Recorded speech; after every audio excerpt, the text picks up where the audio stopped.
की मिट्टी में किसी के बाप का हिंदुस्तान थोड़ी है, किसी बाप की दिल्ली थोड़ा ना। हमारी वोट लेके बैठे ना, दिल्ली देश की राजधानी है, हमारे इतने है जितना सरकार का है और किसी का है। मैं आपको बता दूं ये कानून के बारे में थोड़ा सा, मिर्जा गालिब ने कहा था कि जला जो जिस्म दिल भी जला होगा, कुरेदते हो राखे जुस्तजू क्या है, ये तरीका क्या है। एनुअली 12,500 किसान सुसाइड करते हैं according to National Crime Record bureau.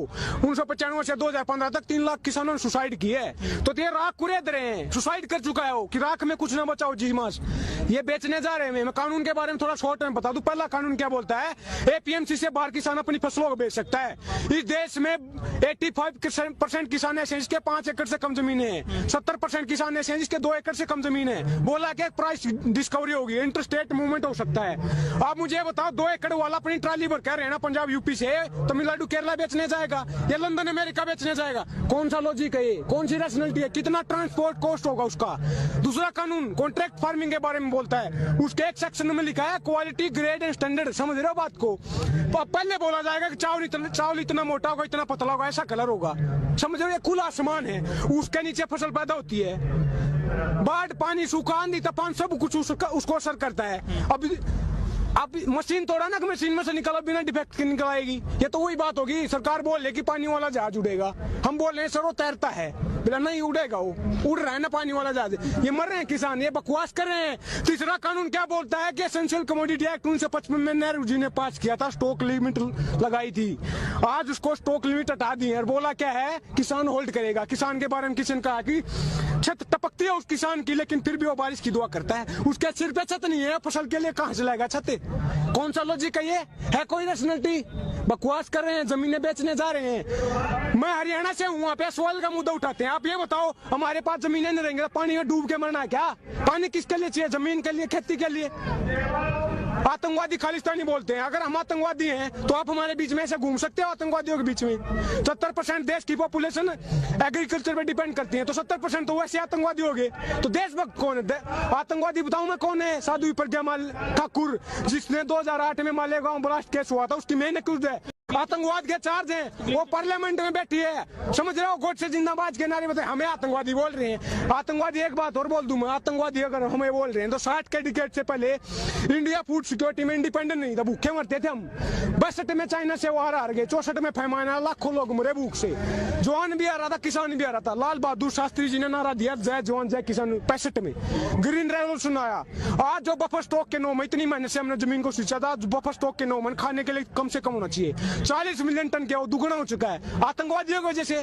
देश पाला हमने, भूखे मरते थे, हमें आतंकवादी बोल रहे हैं। बीजेपी के एक सांसद हैं, वो कहते हैं किसान AK-47 लेके आ गए हैं। देखिए, ये सारे अनपढ़ हैं, गौमूत्र खाने वाले हैं, गोबर मूत्र खाने वाले। नत्था Singh and Prem Singh one and the same thing, सब एक से हैं। और रमेश बिदुड़ी बोल रहा है कि बड़ुए हैं, 500 रुपए खरीद के लाए हैं। पता उसको कोई बड़ुए हैं? अंधाता देश को बड़ुए बोल रहे हैं। शर्म करो देशवासियों, अपनी आज नहीं उठा रहे यार। मिर्जा गालिब ने कहा, चमन में एक तिलाक के रंगों से बात बनती है। हम ही हम है तो क्या हम है, तुम ही तुम हो तो क्या तुम हो। डेमोक्रेसी क्या होती है? People's government, government of the people, by the people, for the people.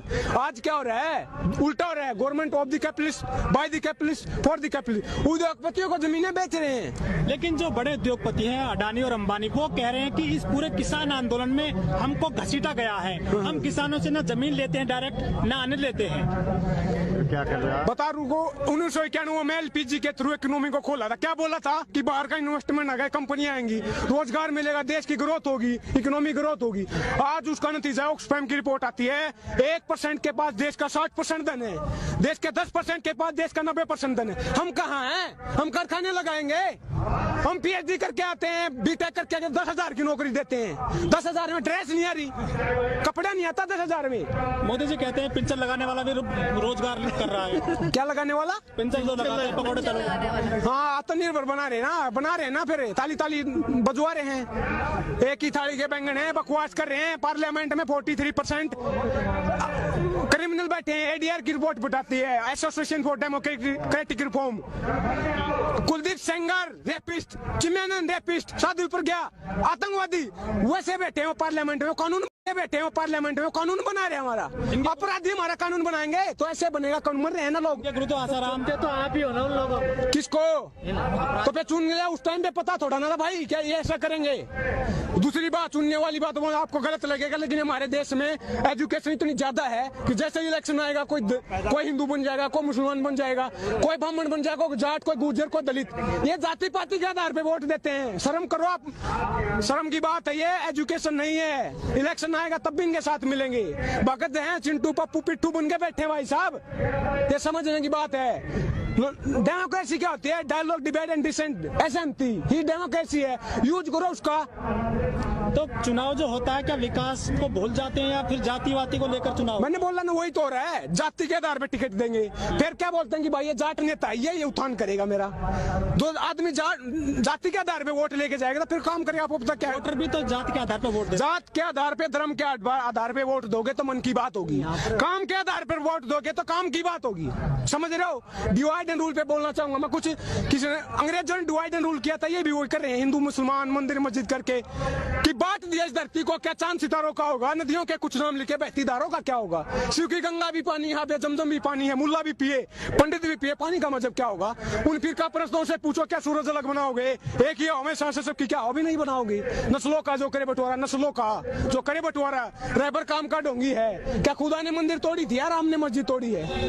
अगर स्टेट मंदिर बनवाएगा तो स्कूल, कॉलेज, यूनिवर्सिटी, हॉस्पिटल, सड़कें, बिजली, पानी ये कौन करवाएगा? इस देश में पहले भी मंदिर बने, सरकारों ने बनवाए हैं। क्या ये आर्टिकल 25 हमारे संविधान का बोलता है कि right to freedom to profess, propagate and practise any or not any religion of your choice. धर्म हमारा पर्सनल मैटर है, हमारा फेथ है। अपने आप चंदा इकट्ठा करके मंदिर बनवाएंगे, सरकार मंदिर बनवाएगी। स्टेट का कोई रिलीजन है क्या? तो सबसे पहले तो चंदा राष्ट्रपति जी ने दिया है। तो राष्ट्रपति क्या हमारा ही है? कौन है वो? किसान है क्या वो? नहीं, हमसे बीच से गया क्या वो? कैसे राष्ट्रपति चुना जाता सबको पता है। सब उनका है, वो तो एक रबर स्टैंप है। सब रबर स्टैंप उठा के लगा दी।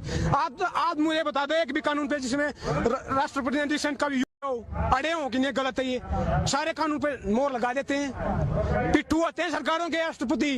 देश का पहला नागरिक, गलत बोल रहा हूँ लेकिन पिट्ठू है भाई, पिट्ठू है। तो क्या आपको लग रहा है जनता को भी सुधरना चाहिए? सुधरना, सुधरेगी कैसे?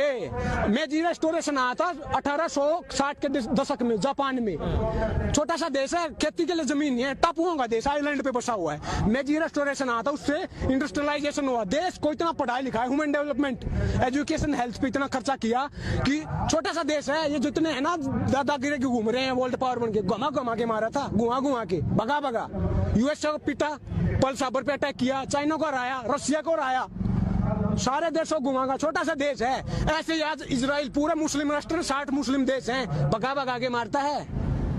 ये लड़ाई की बात नहीं है, रिवेंज की बात नहीं है, रिफॉर्म की बात है। ये रिवॉल्यूशनरी थिंकिंग की बात है, क्रांतिकारी की बात है। भगत सिंह ने जो वो फांसी हो रही थी ना, उनके वकील ने आके पूछा था आप देश को क्या संदेश देना चाहोगे? उन्होंने कहा था कि साम्राज्यवाद मुर्दाबाद, इनकलाब जिंदाबाद। आज मैं बोल रहा हूँ कि पूंजीवाद मुर्दाबाद, इनकलाब जिंदाबाद। मैं क्या बोल रहा हूँ? आप काम की बात कर लो यार, मन की बात क्यों करते हो? काम की बात क्यों नहीं करते? खेती किसानी की बात क्यों नहीं करते? रोजी रोटी, कपड़ा, मकान, शिक्षा, स्वास्थ्य, बिजली, पानी, सड़कें, इसकी बात क्यों नहीं करते? आप खामी बता रहे हैं सरकार की, लेकिन जो रामदेव जी वो कहते हैं कि मोदी जी के अलावा कोई दूसरा विकल्प नहीं है देश में। अरे सलवारी बाबा, लाला बाबा, क्या बात कर रहे हो? जो सलवार सूट पहन के भाग गया वो हमारी बात करेगा? अरे बिजनेसमैन है। आप मुझे ये बताओ, आप मुझे बताओ, योगा करवाते हैं किस लिए? शरीर स्वस्थ होगा, फिर दवाई बनाते हैं। जब हम स्वस्थ होते हैं दवाई की क्या जरूरत है? इस गेम को समझे आप। सबसे ज्यादा वो उसी का विकास हुआ है इस सरकार में। हम तो मर रहे हैं, मैंने बोला ना, 12,500 एनुअली सुसाइड कर रहे हैं भाई साहब। वो कहते हैं किसानों ने कानून नहीं पढ़ा और किसान ना समझे, रामदेव बोलते हैं। आके समझा देना, वो कौन सा चश्मा लगाते? रुको बाबा, मैं अगर आप समझाओ ना, मैं आके कौन सा चश्मा लगाते? हमें भी दे दो चश्मा जिसमें कौन लाइन दिखती हो भले की। ये कानून जहर है, जहर। सरकार क्या बोल रही है कि 2-3 चम्मच निकाल देंगे, गिलास भरा जहर का है, बोले 2-3 चम्मच निकालेंगे, अमेंडमेंट कर देंगे, संशोधन कर देंगे। आप मुझे बताओ, 1 चम्मच हो,